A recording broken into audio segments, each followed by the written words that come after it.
to recognize me. If you will today, later on today, if you will file a notice of appearance, so we'll note that you're here for the record. Okay? Absolutely, Your Honor. Be happy All right. to. I'm Thank you sorry I very much. interrupted you. Go ahead. Oh, no, you're fine. Your Honor, I'd like to reserve 3 minutes for rebuttal. 3 minutes. All right, sir. You may proceed. Your Honor, this case is a matter that was heard in the Hardin County Chancery Court.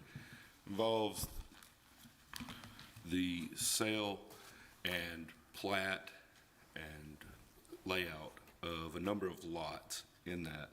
Mr. Jones purchased a large parcel of land in 2010 and had that plat survey done, all that, by a certified engineer, F&M Consulting, and that plat was filed with the Hardin County Registrar's Office, in which he had lots number 1 through 98 divided up in that plat, filed in Cabinet 7 with the Registrar Office in Hardin County, Tennessee.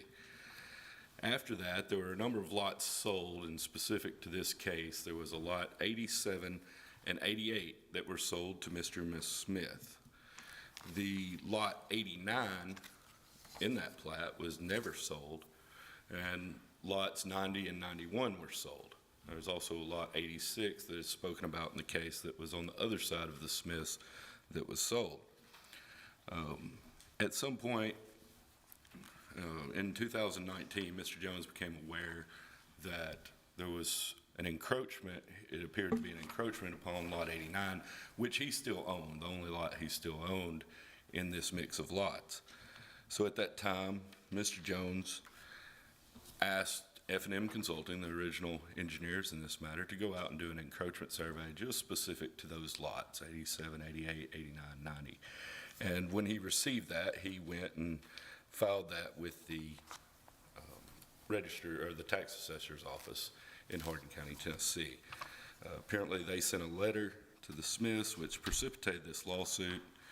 Mr.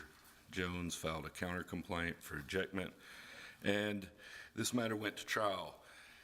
The issues that are raised in this case, or raised in our appeal, are that by taking the action the court did, the Chancery Court in Hardin County, it's basically eliminated a lot that was surveyed, laid out in a plat cabinet, never amended, never changed, and it just dissolved it. It not only dissolved a lot that was in a plat cabinet, it did a taking basically from Mr. Jones, as he lost a piece of property that he owned, which we argue, is a foundational part of being an American citizen, property ownership rights.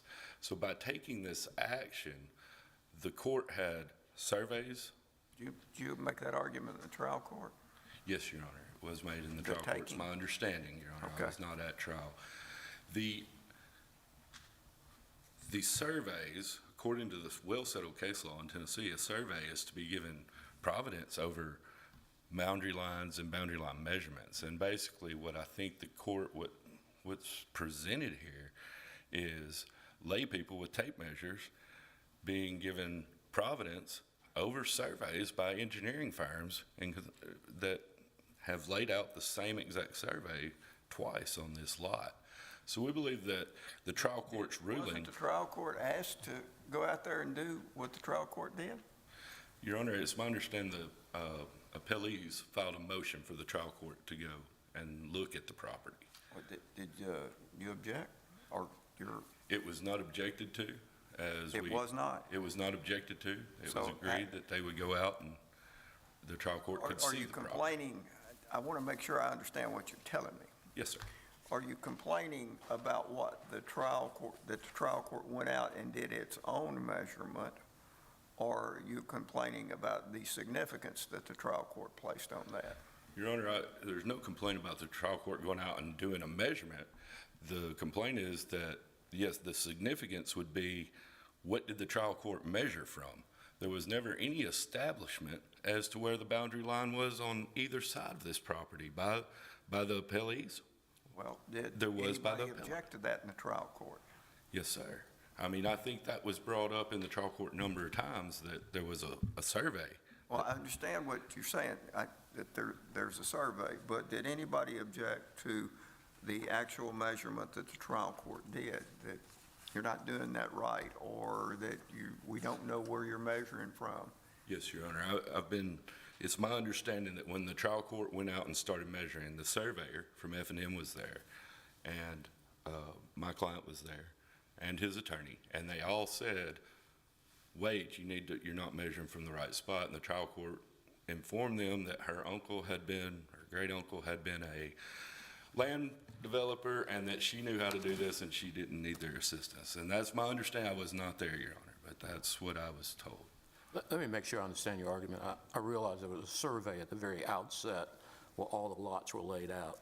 Correct. But once this dispute started, was there a separate survey that looked at lot 86, 87, 88, and 90 to make a specific determination that there is a lot 89 somewhere between these lots that were sold by your client?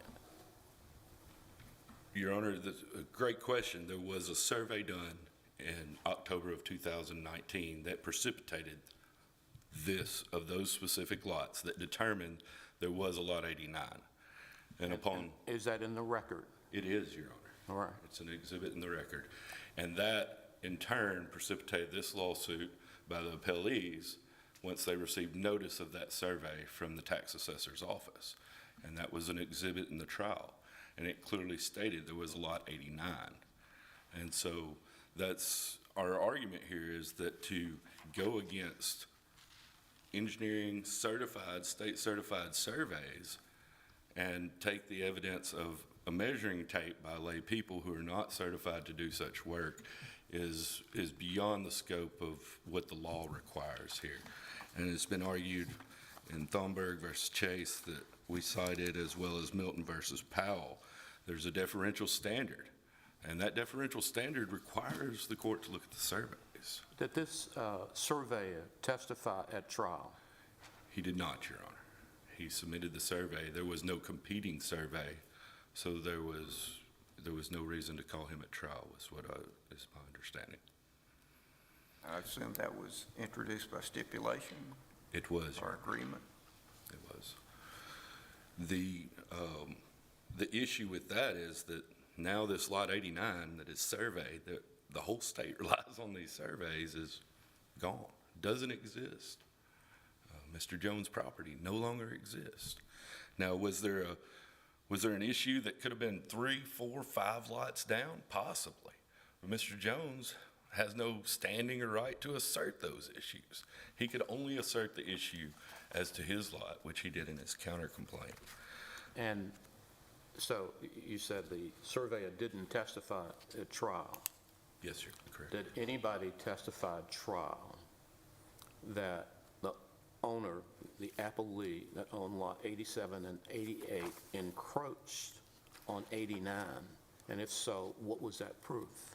Yes, Your Honor. Mr. Jones testified to that there was a septic system installed on lot 89 by the appellee, and that there was some of the house was built across that, and that's when he asked the original surveyor to go back and make sure where the meets and bounds of that was, so he could try and clear that up for purposes of, he said, settling his estate, making sure all his orders were in fair because of his age in the transcript. Which moves to my next point, is that the trial court erred in granting relief and granting that there was a slander or libel of title here. Your Honors, the record's devoid of any proof that Mr. Jones filed anything other than this encroachment survey, which simply laid out the exact same lines of the original survey that would cloud any title, and that he had any malicious intent or any reason to cloud title other than to protect his own property rights in good faith. What do you say the effect was of having filed that with the registrar's office, and then the registrar's office sending a letter to the appellee, I guess in effect suggesting that you've encroached on property that you don't own? How does that come into play in terms of slander of title? Your Honor, I would say that if Mr. Jones believes he's being encroached on and he has a survey saying that he is. To file that is in good faith, not in any way trying to slander any title or cloud title, but rather to protect his own property interests in good faith. The letter was not sent by Mr. Jones. He did not go record this survey. He simply carried it to the tax assessor's office, and in that vein, the tax assessment was being paid by Mr. Jones on this property, still is today. They have a lot 89 that he pays taxes on, yet it does no longer exist after this ruling of this court. So there's obviously, I believe, a problem here somewhere where somebody's lot got mixed up, but that's not Mr. Jones' issue. He has no right to assert that someone else has encroached on the Smiths. They've asserted that this lot just doesn't exist anymore. And there are clear surveys from the first one to the last one that shows this lot existed and it was never changed. There was some implying at trial that Mr. Jones had renumbered these lots. There was never, record was completely devoid of proof of that. It's, I believe, going through the transcript, that the Smiths thought when they received this encroachment survey that that was Mr. Jones amending something, but it was simply a resurvey of just those lots that showed the exact same thing in the original survey. So to say that he went and did anything, he didn't go and file a lien just based on Mr. Jones' own belief that he had this lot. He just had a survey done to say, hey, do I still own this property? Where are the lines? And I don't think that that comes close to rising to the level of libel or slander of title in this matter. The other two issues that follow that with the court are the grant of attorney's fees is based solely on the finding of that libel and slander of title, and we think those should be set aside because there is no proof, the record's devoid of any proof of slander of title, and that if this issue is remanded, we ask that the counterclaim filed by Mr. Jones be revived and provided back to the court for consideration. Thank you, Your Honors. Thank you.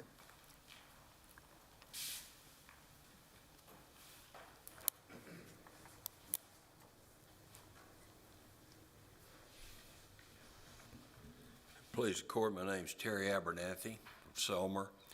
It's always a professional privilege to appear in Your Honor's court and personal privilege to be here today on behalf of my clients, Mr. and Ms. Robert W. Smith. This case had its genesis in about the year 2012 when Mr. and Ms. Smith purchased two lots in the Bridgeview View subdivision from Mr. Jones, those lots being lots number 87 and number 88, and they received from Mr. Jones in consideration for the payment of the purchase price a warranty deed to those two lots.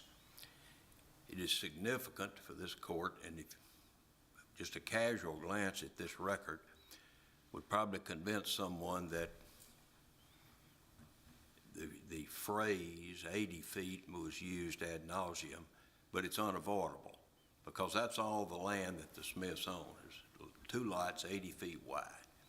Lot number 86, and as we suggested at the trial level, it's just a matter of counting. Lot number 86 was owned by a gentleman named Mr. Casey Pettigrew, who had also bought it from Mr. Jones. And the only two lots remaining out there that was shown to Mr. Smith were the two lots that he purchased, lot number 87 and lot number 88. And it joins Mr. Pettigrew's property. I would hope and encourage, if the court has not had the opportunity, would encourage the court to take a look at the exhibits, and in particular exhibit number 12 and exhibit number 22, both of which show the same things, one from the riverside and one from the back. Those pictures don't lie. For the position of the appellant to be correct in this matter, that he built his home, or they built their home on lots 88 and 89, well, it's obvious then that lot 87 would still be there. There'd be a lot out there somewhere that joined lot 86, and it'd been a simple matter for someone to take a picture of it and introduced that at the trial level. It's not there. And those two exhibits I referred to vividly show that. To fast forward a little bit from the date of purchase, about 4 years later or so, Mr. Smith, after doing considerable work there, clearing the property, that's in the record, spent over $100,000 just getting the property ready, building a seawall, boat dock, all those amenities that go with a nice riverfront lot, and their home was completed late 16, early 17.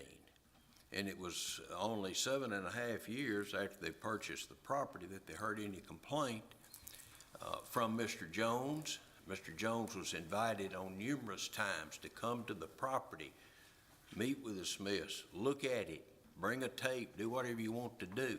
He declined that opportunity. And obviously the court asked several questions about the survey. I would suggest to you it's not really a surveying case.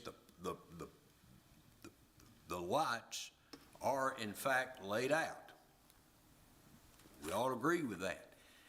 Problem is, but there was only 40 feet, a total of 80. There was only that distance between lot 86, where a structure had already been built, and lot 90 that had been sold to Mr. Powers. Well, common sense would just counting. There should have been 120 feet left if the position of the appellant's right. It's not there. It's not there. That was even confirmed by the chancellor herself going out there. And again, we filed a motion to ask the court to view the premises, and because in this case the visual and the spatial aspects of this controversy were critical. It's more of an eyeball case than it is a survey case. Just go look at it. This house is built on two lots, the two lots that the Smiths purchased. There is no other lot. And Is there a concern with the actions of the court in measuring the lots? well, obviously no concern on our part, and what Mr. Harmon told the court about some conversations that went on. I was there, being proper for me to say, I think, but I certainly have no memory of those type of conversations. Was there an objection to it? There was no objection to it. In fact, it was encouraged, and all went, and the judge, Chancellor Hoover, had her own rules. We were to, and that's not in the record, so I apologize, but we were told and just watch silently, and she didn't want any interruption. Well, she did that. I guess my concern in listening to this is, has the court become a witness, so to speak? Well, the court conducted its own measurement. I would say perhaps a witness, or perhaps just confirming what we had already seen, but a view of the premises is certainly permissible. Isn't there a difference between viewing the premises and measuring the premises? I don't think so. I think when there's spatial aspects like that. Now, had there been any objection to this motion? You know, I don't play in the rearview mirror, but if there had been any objection to it, I likely would have not pursued it. But there was no objection. It was encouraged, and all that did. Let me try a different angle then. All right, sir. Did everybody agree with where the trial court should begin its measurement? There's no disagreement about that at all. Okay. And I don't understand the argument presented by counsel here today about the boundary lines not being marked. Fair reading of the record will clear that up. There were iron pins that had been there for years. There were metal fence posts commonly used in surveying that had been there for years. Well marked, clearly marked. And again, the two lots on which Mr. and Ms. Smith built a fine riverfront home but against lot number 86 on the north and lot 90 on the south. There is not a lot 89. And that's what we pled That's what the court found and determined. And the survey that they mentioned just confirmed the dimensions of the lot and then arbitrarily inserted the numbers on that survey of the two lots.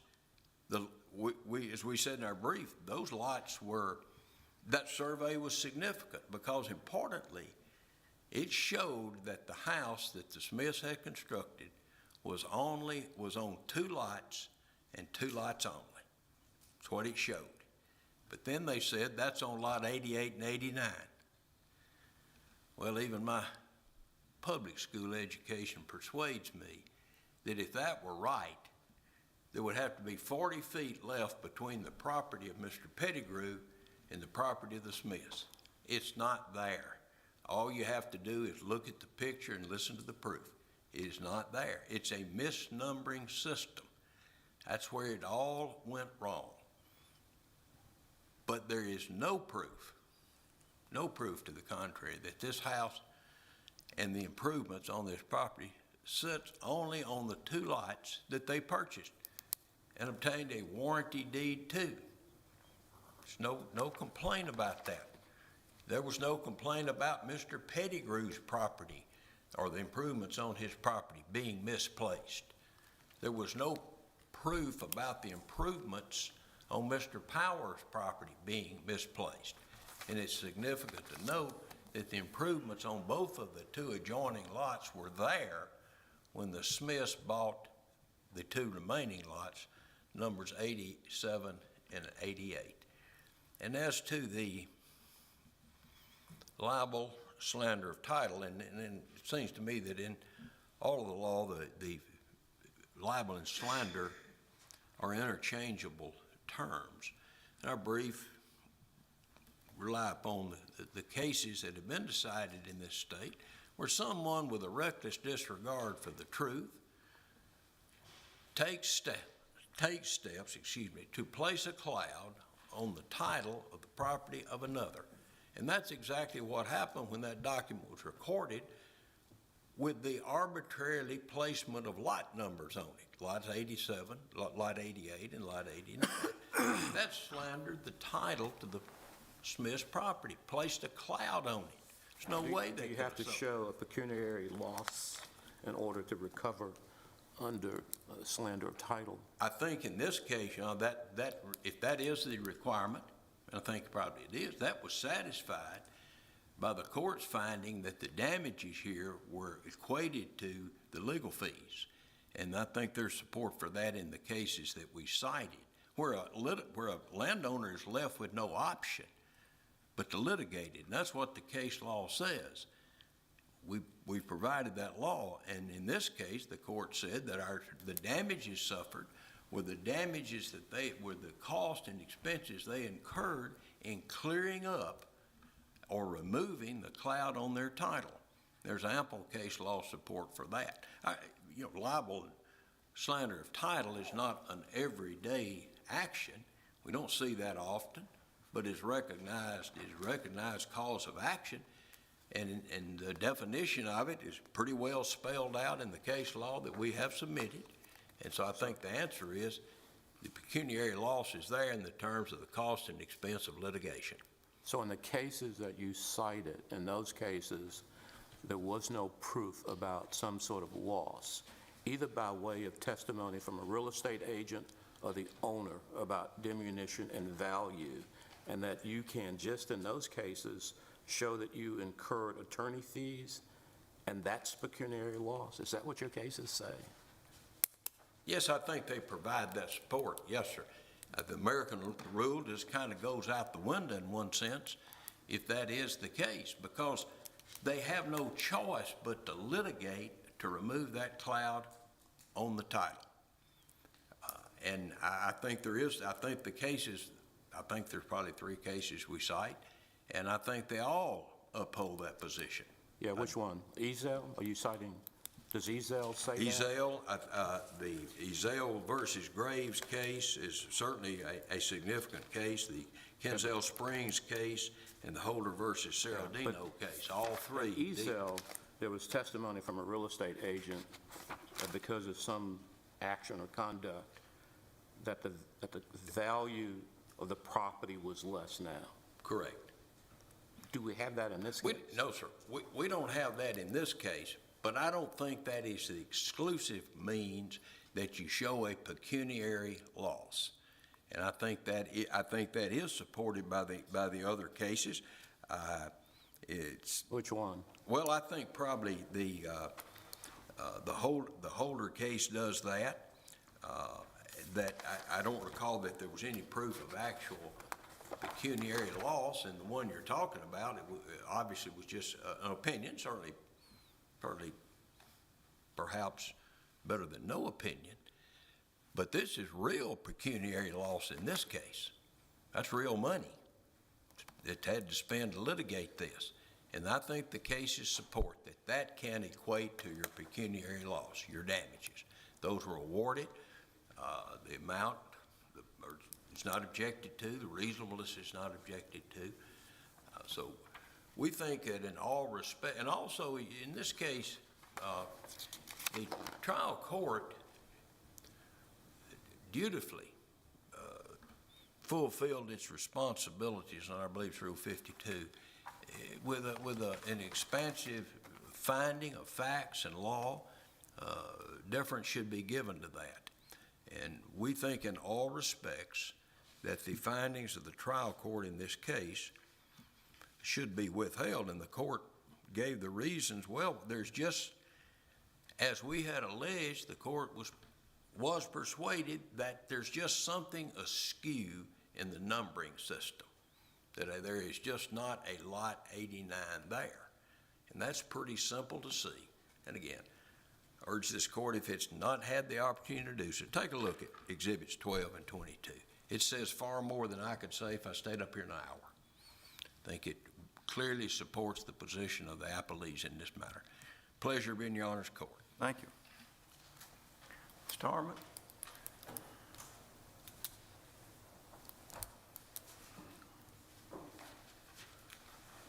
Your Honors, thank you for the time to rebut that. And Mr. Abernathy is a hero of mine. I've watched him argue many times, so it's nice to be here and get to be on the other side of him. Just a few issues I'd like to address, Your Honor, in rebuttal. First, I think the court has to look at the proof that was presented under the deference standard, and Mr. Abernathy's argument and the court's findings and everything seems to be based on somebody with a tape measure saying we have 80 feet here. There was never one modicum of proof. There was never a survey. There was never anything filed that showed where Lot 86 was, where it started, where it ended, where Lot 90 was, where it started. Mr. Abernathy says that was not a point of contention. Your Honor, it may not have been for them, but for Mr. Jones, Well, I mean, who's lost a lot. you see the trial court out there with the tape measure, and the trial court puts tape measure down and says, I'm going to measure 80 feet. With the rules. If somebody's going to object, that would have been the time to have said, that's not where you start.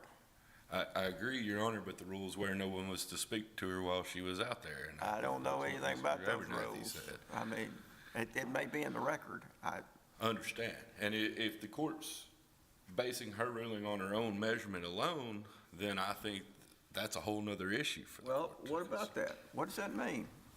Trial court goes out, puts tape measure down, measures 80 feet. Is the trial court now, what is the trial court? Is the trial court a witness? Is the trial court an expert? Is the trial court, how do we look at that? I think that's an abuse of the trial court's discretion, especially under a motion that was filed for a viewing. There was never any anybody mention of object, a though? measurement, so that's. I mean, I asked that earlier, and I don't know that I got a clear-cut answer. Yes, sir. Obviously, you weren't the guy there. I was not there, Your Honor, and I wish I would have been, but I know the surveyor was there, and I know my client was there, and I know that. Sir, I don't believe the surveyor could object anyway. That's correct, Your Honor, but if they wanted a measurement, I think they could have asked for professional opinion out there for that. Again, I think that was way overstepping, but that's not in our brief. That's we're basing our argument on the fact that there was never an establishment of anything that controverted or went against their survey, which have deference in this matter. Is there anything in the record that we're going to find about this discussion that happened out there with this tape measure? Your Honor, not in the transcript that I've seen. There was just the discussion at the very end. My time's up, may I continue? A discussion at the end of the transcript that says we'll pick a date to meet. Obviously, there was a discussion, and Mr. Abernathy says there were rules laid out that no one was going to speak, but my understanding was there was never a discussion about the chancellor doing any measurement. Let me ask you, was the trial over after this viewing by the trial court? Correct, Your Honor. As the trial ended, they set a date for the viewing, and she took the ruling under advisement until she completed the viewing, and then she was going to issue her. And then as I understand from what you answered earlier, I asked about a recent survey and whether or not there was expert testimony from a surveyor. Am I right that there was no testimony from the surveyor that said there was more than 80 feet from the Pettigrew property and the Powers property? There was no testimony, Your Honor. There were surveys submitted and stipulated to that showed that there were all of that lots 86, 87, 88, 89, and 90 and 91 all were situated there. There was never a survey showing whether the Pettigrew's property may have been shifted a lot or if the Powers may have been shifted a lot. There was just the survey showing that these lots did exist. Okay. All right, thank you, sir. Thank you. It's always an honor to appear in front of the court. I'll have that notice of appearance filed this afternoon. Appreciate that. Thank you. Thank you. Thank you, counsel. We will take this matter under advisement and endeavor to get you an opinion at the earliest possible time. You may be excused.